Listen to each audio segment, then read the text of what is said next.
before we dive into the conversation, got a couple of updates to get into. First and foremost, Najee Harris has accepted his invitation to the Reeses Senior Bowl, so he will be in Mobile.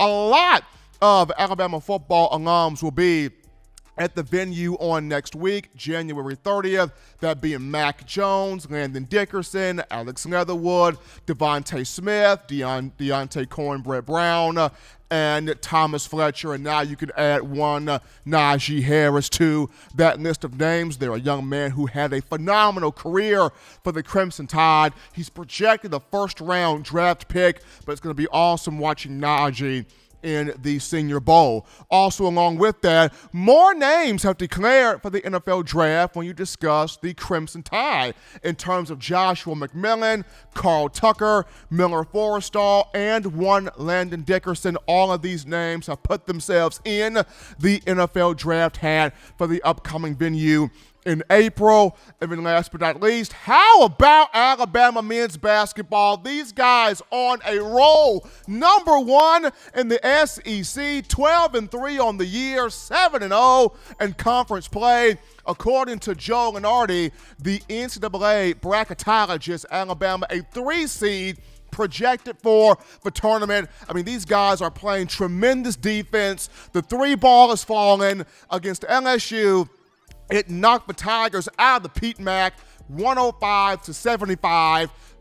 John Patty was raining threes. Josh Primo was raining threes. The likes of Javon Quinterly raining threes. And if Jaden Shackelford would have gotten on, Alabama would have probably put up 200 points on one LSU. So the Alabama men's basketball team, if you have not gotten excited about it yet, get excited. This group on a roll right now and looking to not only get into the big tournament, but make a run in the NCAA tournament, that being Alabama men's basketball under head coach Nate Oates. But now we get into topic number one, folks, of the conversation tonight, and it goes to there are multiple players offensively and defensively that will return to the Crimson Tide for next season. This is a big deal here for Alabama football, especially when you look at a team and a program that's trying to repeat as national champions. The last time Alabama went back-to-back as national champions, you would have to go back to the 2011-2012 seasons under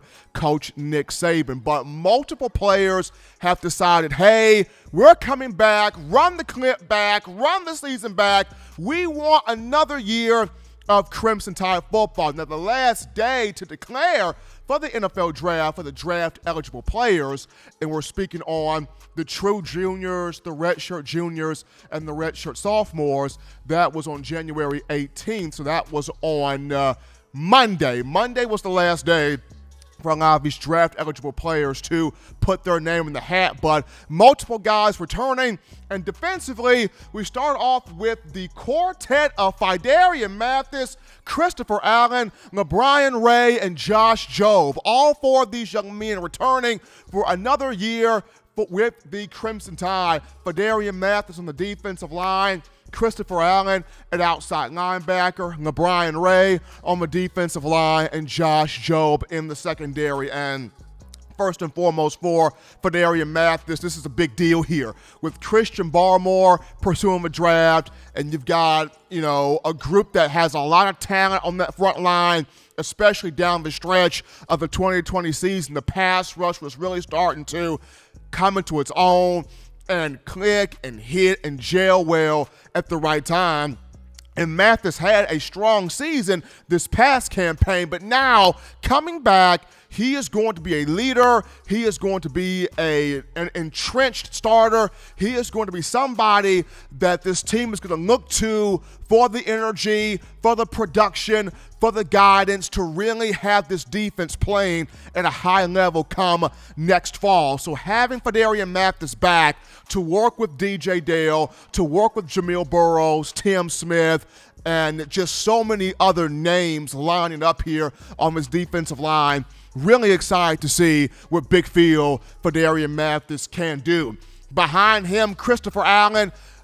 We saw how productive, we saw how dominant, we saw how dangerous he can be when really fully healthy. in the 2020 campaign, a young man who had 6 sacks, a young man that had 13 tackles for loss, really got after the quarterback, really stuffed the run game, in the backfield, creating those negative plays, and really won the edge as an outside linebacker and edge setter, second team All-SEC. Him being back, you are set at the outside linebacker positions with both he and Will Anderson back for his sophomore year. Both guys are going to be teeing off on the opposing team's passing game, harassing quarterbacks, creating sacks, creating tackles for loss, creating opportunities for that defensive secondary to get those much-needed interceptions. So having Christopher Allen back, a big deal, and a guy that is looking to show pro scouts that, hey, last year of me being healthy was not a fluke. This is what I can do. This is what I provide. I am the unsung hero of the pass rush, and I'm now going from unsung hero to you got to expect me to now come off the edge and drop the quarterback to the ground there. So Christopher Allen, number 2. Number 3, LeBron Ray. And I'm really happy for Ray to be back because he needs a full year of being healthy on tape.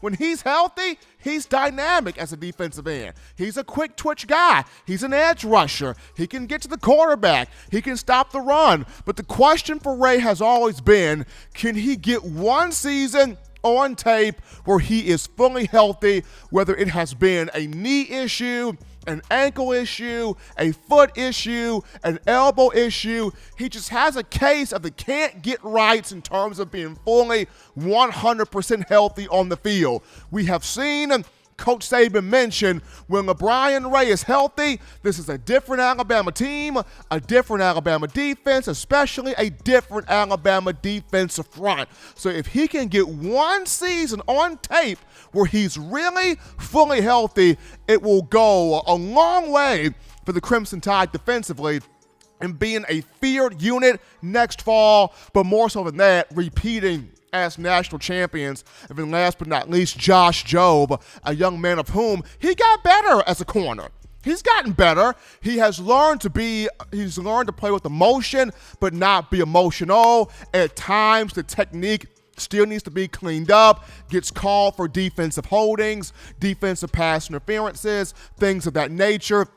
But one final year under Nick Saban and under Carl Scott as cornerbacks coach, I feel like that's going to really help Jobe really put everything together, fine-tune his game, and really become that first-round caliber corner that he wants to be. So having him back, you would already have experience at one corner spot, but now it comes who takes over the other role with the departed Patrick Surtain II. Would it be Marcus Banks, who's got some experience? Could it be a JUCO guy and Kyrie Jackson coming in for the 2021 class? Could it be a freshman in JaQuincy McKinstry, of whom our own Justin Smith has called the most pure athlete he has seen from the state of Alabama in quite some time? That remains to be seen. But having Josh Jobe back in that secondary, manning one of those 2 corner spots, big deal there.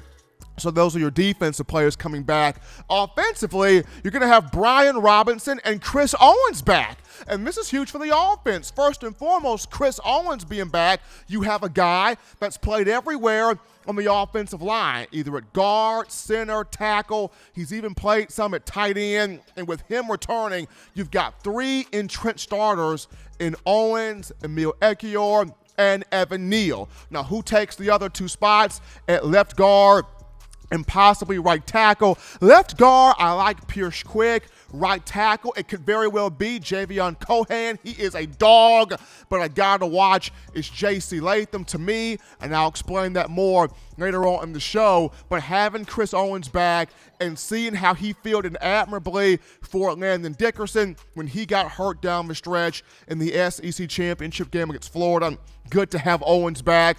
And then for Brian Robinson, who has never been a starter for the University of Alabama, he's never been a featured back, the number 1 back. Here is his opportunity to finally be a starter, to finally be the featured back, to finally be the number 1 primary guy. Now, I feel like a 1-2 punch of he and Trey Sanders or he and Jace McClellan will really be good here for this Alabama football team. Robinson at 6'1", 226 pounds, out of Tuscaloosa. He's got the toughness. He's got the ability. He's got the size. He's got the physical power running style. He's got to work on that speed with Dr. Matt Ray, but he'll be able to do that during this off season here. Thank you for watching Touchdown Alabama Magazine's YouTube channel. To continue to get the best in Alabama football content, subscribe here and turn on your notifications to stay connected with the hottest shows covering your Crimson Tide.